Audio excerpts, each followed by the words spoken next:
그림 하나 보여드릴게요. 그림 하나 띄워주시면, 그림 하나 먼저 보도록. 이게 뭔지 아십니까? 네, 뉴스를 보신 분들은 아실 거예요. 또 보여주세요. 네. 이게 뭐냐면, 보여주세요. 버스 하우스 관련된 뉴스를 풍자한 그림입니다. 민주당의 한 의원이 우리 청년들에게 폐버스를 활용해서 청년 주거 공간을 마련하자 이런 망언을 해서 굉장히 이슈가 된 그런 사건입니다. 지금 이렇게 버스에 이렇게 빨간 걸로 동그라미 돼 있는 거는 센트럴파크 그 버스를 거기다 하고, 거기 지금 서초에 산다, 뭐 이렇게 강남에 산다, 뭐 이런 식으로 나 반포 살지롱 이렇게 빗대어서 이렇게 이제 AI로 만든 그런 그림입니다. 자녀들에게, 청년들에게 좋은 것을 줘야 하는데 이렇게 말한 분이 여기 버스 하우스 가서 사실까요? 그리고 또 자기 자녀를 겨울에는 완전히 춥고 여름에는 완전히 더운 저 버스에서 살게 할까요? 참 비탄한 그런 뉴스 소식이 그런 뉴스 소식이었습니다. 오늘 우리는 다음 세대들에게 좋은 것을 주려고 좋은 자리를 마련했습니다. 그 은혜에 굉장히 감사를 드립니다. 감사를 드릴 뿐만 아니라 하나님께서 우리 교회 가운데 이런 특별한 헌신과 마음을 주신 것을 감사드릴 수밖에 없습니다. 오늘 말씀은 예수님의 공생의 사역에서 매우 중요한 전환점을 보여줍니다. 예수님과 제자들은 지금 예루살렘을 향해 올라가고 있습니다. 그 길은 영광의 왕자로 가는 길이 아니라 인류의 죄를 대속하기 위해 가시는 십자가의 길입니다. 그러나 안타깝게도 그 길을 함께 가고 있는 제자들의 시선은 너무나도 다릅니다. 예수님은 3번이나 제자들에게 자신의 고난과 죽음, 부활을 예고하시고 십자가의 깊은 순환을 바라보고 계셨지만 제자들은 다가올 하나님 나라에서 누가 더 높은 자리에 앉을까 하는 세상적인 야망에 사로잡혀 있었습니다. 예수님은 이 격차 속에서 무엇이 중요한지, 참된 제자도가 무엇인지, 그리고 그분이 이 땅에 오신 목적이 무엇인지를 명확하게 가르쳐 주십니다. 오늘 본문 말씀이 바로 예수님께서 제자들에게 하신 3번째 고난 예고의 말씀입니다. 첫 번째 고난 예고는 마가복음 8장 31절. 인자가 고난을 받고 장로들과 대제사장들과 서기관들에게 버림받아 죽임을 당하고 사흘 만에 살아나야 할 것을 그들에게 가르치시되, 이때 베드로가 예수님을 붙들고 이런 일이 주께 일어나지 않을 것이라고 항변합니다.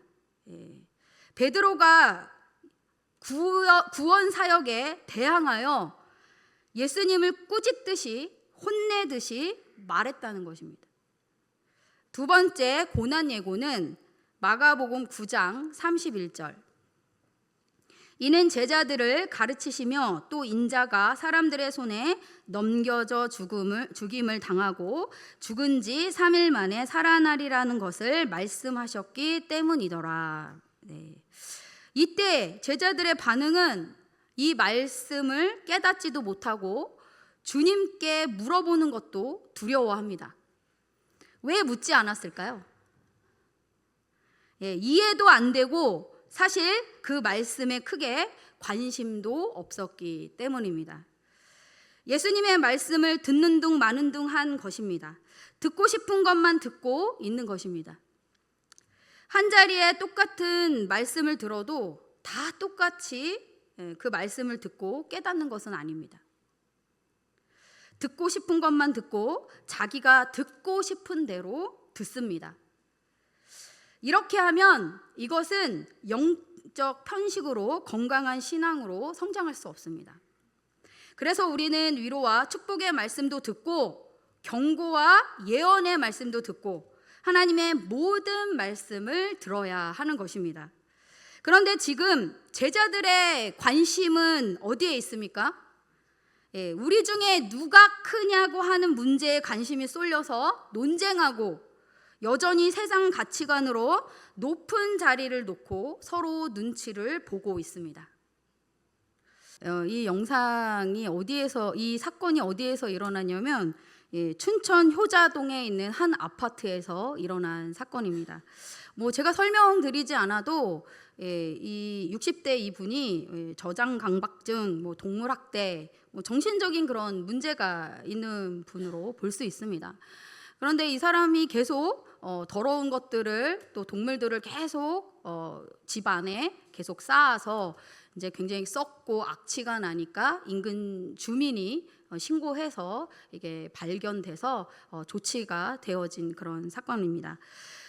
사실 자기 집이 자기의 내면이다 이런 얘기를 들어보신 적이 있습니까?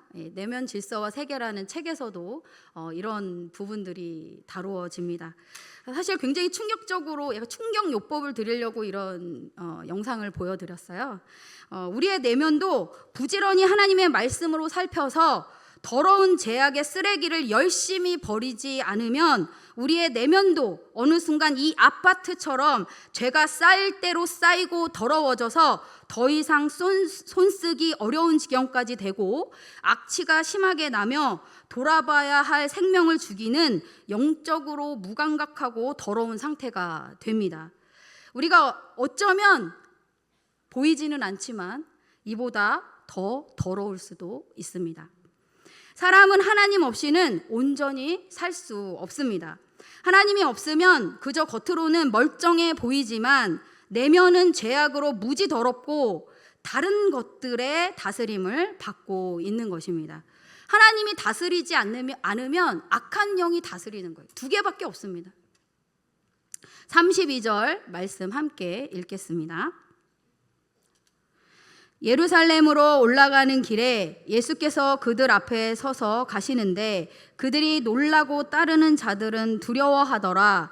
이에 다시 12 제자들을 데리시고 자기가 당할 일을 말씀하여 이르시되, 예수님은 십자가라는 참혹한 형벌을 피하지 않으시고 하나님 아버지의 뜻을 이루기 위해 담대히 앞장서서 가시는데 따르는 사람들은 지금 놀라고 두려워합니다. 우리도 앞장서서 가시는 주님을 따르는 사람들입니다.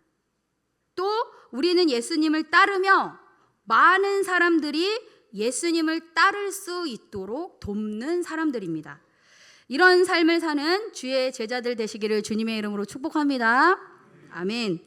주께서 예루살렘으로 올라가는 길에 제자들에게 다시 자기가 당할 일을 미리 말씀하십니다.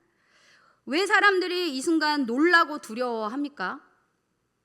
예수님이 다윗처럼 왕위를 받기 위해 예루살렘으로 들어가시는구나 하고 놀라고 떨리는 마음으로 좋아했던 것입니다. 드디어 예수님이 다윗처럼 왕이 되셔서 우리를 높은 자리에 세워주시겠구나. 오늘 세 번째 고난예고의 말씀은 다른 때보다 가장 구체적이고 생생하게 표현됩니다. 예루살렘에 올라가서 인자가 대제사장들과 서기관들에게 넘겨지고 그들이 죽이기로 결의한 후 이방인들에게 넘겨주겠고 능욕하고 침뱉으며 채찍질하여 죽일 것이지만 3일 만에 살아날 것이라고 제자들에게 자세히 설명해 주십니다. 그런데 제자들이 이 말씀을 듣고도 그 말씀에 특별한 반응을 보이지 않습니다. 신앙생활에서 무서운 것 중에 하나가 하나님 말씀에 반응이 없는 것입니다. 이것은 영적 무기력이면서 영적 문둥병이에요. 영적 감각을 잃어버린 것입니다. 영적 문둥병에 걸림이 어떻습니까? 코가 떨어져 나가고 손가락이 떨어져 나가도 아프지, 그 아픔을 느끼지 못해요. 영적으로도 마찬가지라는 것입니다. 이렇게 말씀을 듣는데도 반응하지 못하는 것은 영적으로 문제가 발생한 것입니다. 이런 사람들의 특징은 하나님을 믿는다 하면서 자기가 듣고 싶은 것만 듣고 또 듣고 싶은 대로 듣는, 하나님이 기뻐하시는 것은 안 하고 자기가 하고 싶은 것을 하며 살아갑니다. 영적으로 깨어서 예배하고 예배를 통해 주시는 하나님의 말씀을 잘 듣고 반응하는 영적으로 성숙한 우리 교회, 또 장학생들과 장학위원회 되시기를 주님의 이름으로 축복합니다. 아멘. 우리 35절 말씀 또 함께 읽겠습니다. 세베대의 아들 야고보와 요한이 주께 나와 여짜오되 선생님이여 무엇이든지 우리가 구하는 바를 우리에게 하여 주시기를 원하옵나이다. 아멘. 야고보와 요한은 예수님의 말씀을 듣고도 아직도 예수님을 정치적 메시아로 이해하고 주의 영광 중에 하나는 주의 오른편에 하나는 왼쪽에 이렇게 앉게 해달라고 간청을 합니다. 야고보와 요한이 자기들을 제자들 중에 가장 높여서 오른팔 왼팔로 삼아달라고 부탁한 것입니다. 우리가 구하는 것을 주시기를 원합니다. 우리도 야고보와 요한처럼 이렇게 기도할 때가 많이 있습니다.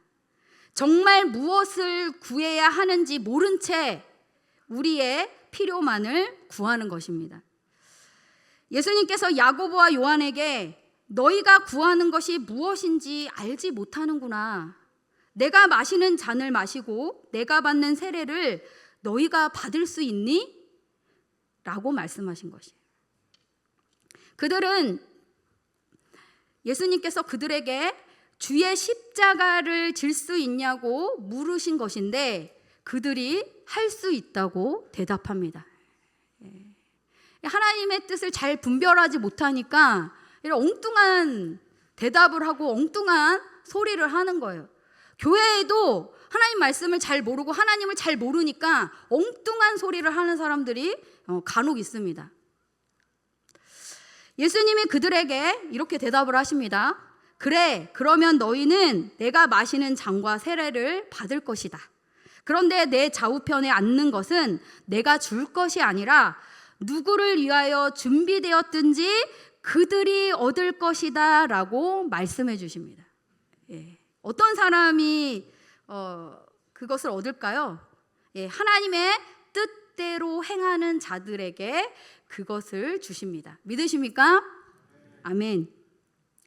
나머지 10명의 제자들이 야고보와 요한의 야망을 보고 몹시 분노합니다. 왜 화가 났을까요? 10 제자의 마음은 야고보와 요한과 다르게 그런 욕심은 없고 거룩했기 때문에 화가 났을까요? 10 제자들 마음에도 야고보와 요한과 같은 마음이 있었기 때문에 화가 난 것입니다.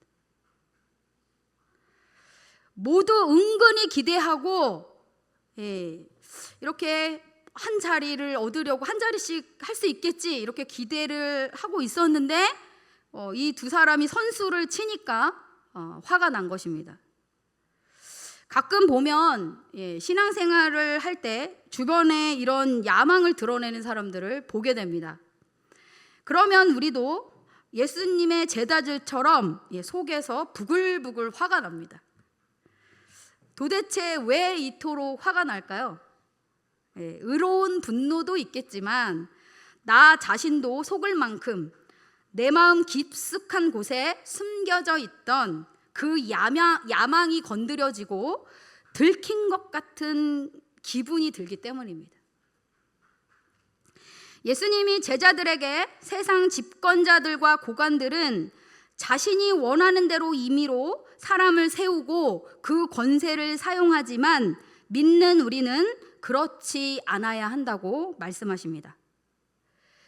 그리고 우리 중에 누구든지 크고자 하고 으뜸이 되고자 하는 자는 섬기는 자가 되고 또 사람의 종이 될 것이라고 말씀하십니다.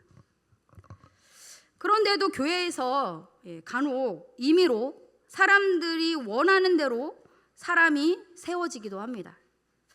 그래서 교회가 참 어려워지는 것을 여러 번 봤습니다. 임의로 사람을 잘못 세우면 나중에 자기 뜻과 자기 고집을 부립니다, 교회에서. 그래서 아무나 세우면 안 됩니다. 하나님이 무엇을 우리에게 주시기를 원하십니까? 하나님이 함께 해주시는 복을 구하고 언제 어디서나 자기 영광 말고 하나님의 영광을 위해 쓰임받기를 구하시기 바랍니다. 아멘. 45절 말씀 제가 읽겠습니다. 인자가 온 것은 섬김을 받으려 함이 아니라 도리어 섬기려 하고 자기 목숨을 많은 사람의 대속물로 주려 함이니라. 아멘. 섬김의 헬라어는 디아코니아입니다. 동사 섬기다는 헬라어로 디아코네오입니다. 이 뜻은 먼지를 뚫고 신속하게 가다라는 그런 뜻으로 먼지를 무릅쓰고 열정적으로 일한다는 의미입니다. 인간의 죄와 고통이라는 삶의 먼지 구덩이 속으로 예수님이 친히 들어오셔서 열정적으로 대속의 길을 달려가신 그 구체적인 희생을 말하는 것입니다. 예수님은 섬김을 받으러 오신 것이 아니라 십자가를 무릅쓰고 우리를 섬기려고 이 땅에 오셨습니다. 아멘이십니까? 아멘. 이사야 53장 11절 말씀을 함께 읽도록 하겠습니다. 그가 자기 영혼에 수고한 것을 보고 만족하게 여길 것이라. 나의 의로운 종이 자기 지식으로 많은 사람을 의롭게 하며 또 그들의 죄악을 친히 담당하리로다. 아멘. 예수님은 우리를 위한 자기 영혼의 수고를 만족하시고 또 의로우신 예수님의 지식으로 많은 사람을 의롭게 하시며 또 우리의 죄악을 친히 담당하셨습니다. 그래서 예수님을 따르는 우리도 예수님처럼 섬김의 삶을 살기를 원하시는 거예요. 사랑은 희생하고 섬기는 것입니다. 사랑하면 자신의 시간과 돈, 에너지를 주님을 위해 또 다른 사람들의 영혼을 위해 주저없이 사용하게 됩니다. 예수님은 우리를 사랑하셔서 그분의 모든 것을 우리에게 사용하셨습니다. 섬김이 없는 이기적인 신앙은 자신의 유익만을 추구하는 것입니다.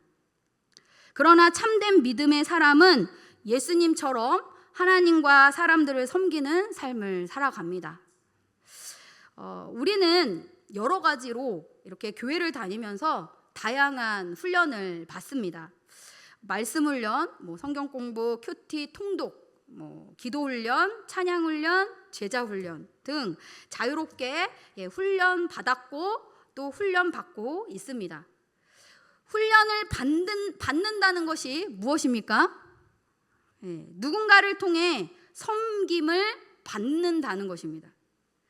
우리가 신앙이 어릴 때는 열심히 누군가에게 섬김을 받습니다.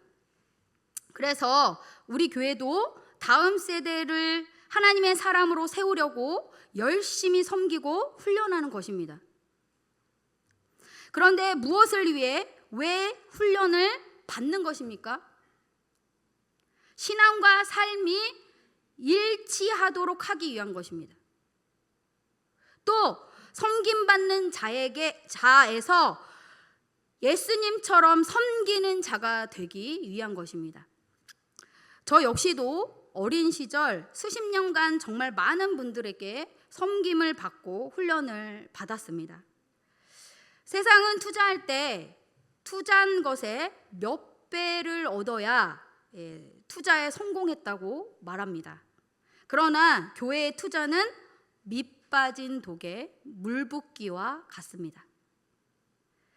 세상의 투자와는 전혀 다른 투자이기 때문에 크게 눈에 잘 드러나지 않습니다. 그러나 단 한 명이라도 하나님의 말씀대로 살겠다고 결단하고 말씀에 순종하는 사람이 되어 자신의 영혼도 살아나고 또 다른 사람들의 영혼도 살리는 일을 감당한다면 이것은 어떤 섬김보다 훌륭한 것이고 하나님이 기뻐하시는 일이 되는 것입니다. 그런데 안타까운 것은 섬김은 받고 섬기지 않는 사람들이 참 많습니다. 많은 교회에서 얼마나 많은 사람들을 훈련하고 섬겨 주었는지 모릅니다. 수십 년간 섬김을 받고도 아주 좋았어. 훌륭한 내용과 경험이었어. 아주 은혜롭네 하면서 섬김만 받고 섬기지 않습니다. 고린도 후서 5장 15절 한 목소리로 읽도록 하겠습니다. 그가 모든 사람을 대신하여 죽으심은 살아있는 자들로 하여금 다시는 그들 자신을 위하여 살지 않고 오직 그들을 대신하여 죽었다가 다시 살아나신 이를 위하여 살게 하려 함이라. 아멘. 예수님이 왜 십자가에서 죽으시고 부활하셨다고 말씀하고 계십니까? 너무 정확하게 나와 있어요. 너무 명확하게 말씀하고 있습니다. 우리가 자기 자신을 위해 살지 않고 주님을 위해 살게 하려는 것입니다. 여기 있는 장학생들, 주님을 위해 사는 모든 정말 청년들 또 청소년들 되시기를 주님의 이름으로 축복합니다. 아멘. 제자들은 예수님의 공생의 기간에 주의 섬김을 받았습니다. 그 섬김받은 제자들은 주님이 부활 승천하신 후 예수님을 따라 복음으로 세상을 섬깁니다. 우리도 제자들처럼 예수님을 따라 겸손히 복음으로 섬겨야 합니다. 예수님의 섬김과 사랑으로 교회의 섬김을 받은 우리도 그 은혜를 기억하며 각자에게 부르신 섬김의 자리로 나아가 헌신해야 하는 것입니다. 이제 영적으로 깨어서 말씀에 온전히 반응하고 무엇을 구해야 하는지 알아 하나님의 뜻을 구하며 예수님을 따라 세상에서 복음으로 살고 복음으로 섬기는 모든 성도, 모든 장학생들 되시기를 주님의 이름으로 축복합니다. 기도하겠습니다. 사랑해 주님 감사합니다. 오늘 장학위원회 헌신 예배로 드리게 하여 주시니 감사를 드립니다. 하나님, 우리를 사랑하시고 우리 자녀들